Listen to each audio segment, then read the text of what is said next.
On the afternoon of December 20th, an individual from Tunisia who works in Chicoutimi, Quebec, stabbed two colleagues at his workplace. Shortly after the attack, he took the time to post a photo of himself on social media with the caption, "Free Palestine." This story, which initially garnered little media attention, caught my interest. When I submitted an information request to the RCMP regarding whether a terrorism investigation had been initiated, an article in mainstream media suddenly appeared overnight after my request, and the RCMP responded to me afterwards. It seems they leaked the information to friendly media before sharing it with me. Hello everyone. Today, I delve into a story that received minimal media coverage but is crucial to explore. Mainstream media, since the incident that occurred a month ago, reported the facts very superficially, leaving a significant portion of the information aside. The real details only surfaced when they realized my strong interest in the story. For those unfamiliar with what happened before the holidays on December 20th in Chicoutimi, Quebec, two knife attacks were reported around 2:20 in the afternoon at La Belle et la Bœuf restaurant. The aggressor, Ahmed May, originally from Tunisia, had a work visa as a cook. The Resto Group, which owns several dining establishments, including Starbucks, apparently hires numerous foreign workers through recruitment agencies and other means. Currently, Ahmed May faces 3 charges of attempted murder using a knife, as well as assault against 2 police officers and obstruction of law enforcement officers. According to gathered information, there was a disagreement between this employee and the director of La Belle et la Bœuf, possibly triggered by the directives for tasks. The director asked the staff to do cleaning during quieter period, and this kitchen staff, who is Ahmed May, did not appreciate being assigned to bathroom cleaning. But is that truly the motive behind this attempted murder, or is it ideologically motivated? According to my sources, on October 20th, Ahmed May went to the second floor office, presumably with a knife, to see the director. There is a strong evidence, according to my sources, that the target was the director, but she was absent. Ahmed May then turned to those present, a supervisor and a waitress. He allegedly attacked the supervisor with a knife, who defended herself with her hands. Then he reportedly stabbed the waitress in the throat. She fled outside the restaurant, where a man provided emergency first aid. According to my sources, another employee, a young man, was apparently present. He was spared, but apparently suffered a traumatic shock that led to a heart attack. What is highly disturbing is that after the terrifying attack, the assailant took a photo of himself and posted it on his Facebook with the raised finger and the caption, "Free Palestine."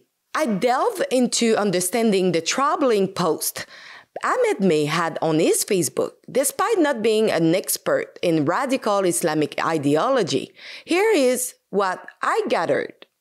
First and foremost, it should be noted that the day before committing the knife attack, Ahmed May made several posts on his Facebook page glorifying Hamas, the terrorist organization that initiated the massacre against Israel on October 7, 2023. Since that significant date, which result in more than 1,200 causalities and over 240 hostages taken by Hamas.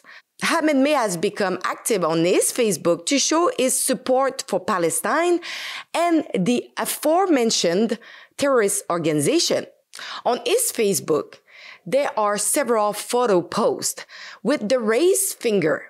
One wouldn't have caught my attention, but we are talking about approximately 8 photos in just 2 days. According to multiple sources, this can mean there is no God but Allah, or is often associated with the Islamic State salute, and also strongly related to the Intifada that happened in 1987. December 1987. A false rumor spread that Israelis had murdered 4 Palestinians. Although untrue, this rumor ignited a wildfire of violence and terrorism. Additionally, on his Facebook, there are portraits and photos of Sheikh Ahmed Yassin, the founder of the radical Islamic groups, Yahya Sinwar, considered the leader of Hamas in Gaza, and Abu Ubaida, the spokesman in the Izz al-Din al-Qassam brigades, the military wings of Hamas. All those pictures with some emoji of heart and in the meaning to show his support and his love to them. In the Islamic religion, pork is considered inedible because the pig is considered an impure animal. However, in Ahmed May's Facebook post, he used the pig emoji in conjunction with posts related to Israel and its military operation. For instance, in one post featuring an Israeli flag with an Arabic inscription that reads, "Israel is a terrorist organization that kills children and women." Could this be a way of dehumanizing Israelis by comparing them to an impure animal like pigs? Furthermore, these posts are associated with an inverted red triangle, and based on my understanding, it seems to signify Intifada, as seen in several online posts on Arabic accounts. A post made the day before the attack showed a picture with the caption, "La belle équipe bœuf." Soon, soon, soon, raised finger, inverted a red triangle, and green hearts. This could strongly imply soon the beautiful beef theme for you, God, an intifada for the love of Islam, according to the meaning of the emojis. So was it a premeditated intifada? Since supporters of Palestine often refer to the Intifada revolution, aiming to normalize and globalize it. Ahmed May, who also appears to advocate for boycotting companies supporting Israel, such as Starbucks, worked for the De-Resto Groups, the owner of 2 Starbucks in Chicoutimi. With all these elements, we are entitled to wonder, is this an ideological attack? A blend of personal and ideological conflicts? Or something else? Considering that approximately 2 minutes after violently stabbing 2 young women, he posted a photo with the caption, "Free Palestine." These are allusion and publication rather radical following a particular ideology, and their significance must be considered in such crimes. Given these crucial details, not previously disclosed in the mainstream media, last Wednesday at noon, I submit an information request to the Saguenay Municipal Police, the Sûreté du Québec, and the RCMP asking if a terrorism investigation had been opened. I asked them to respond by 5 p.m. on the same day. The Sûreté du Québec called me in the afternoon, somewhat defensively, mentioning that the investigation was still in the hands of the municipal police, who refused to provide me with information.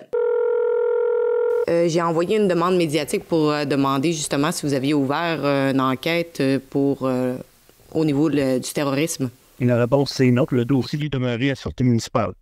Mais apparemment, vous avez quand même été... Madame, je le sais où est-ce que vous voulez vous en aller, mais non, le dossier demeurait à sûreté municipale. La nature des accusations et également s'il y avait eu une investigation d'ouvert pour terrorisme. Bien, pour l'instant, la nature des accusations, là, ce que je peux vous dire, c'est qu'il y a trois tentatives de meurtre là, sur 3 personnes différentes. C'est ce qui est déposé pour l'instant. Puis pour les autres accusations, l'enquête est toujours en cours, donc je ne peux pas commenter malheureusement. And the RCMP, on the other hand, did not give me any new information.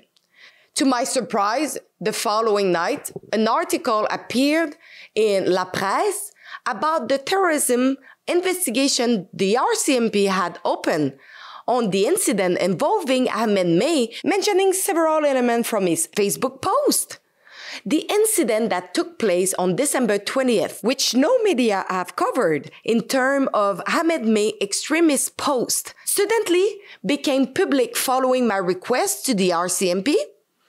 The RCMP replied at 7:30 a.m. on Thursday to confirm that indeed a terrorism investigation had been initiated. Everything suggests that the RCMP shared this information with friendly media before notifying me.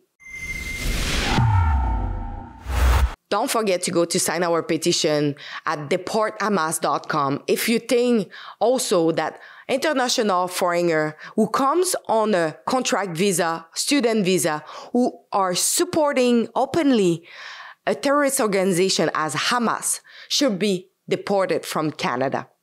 Go to deporthamas.com.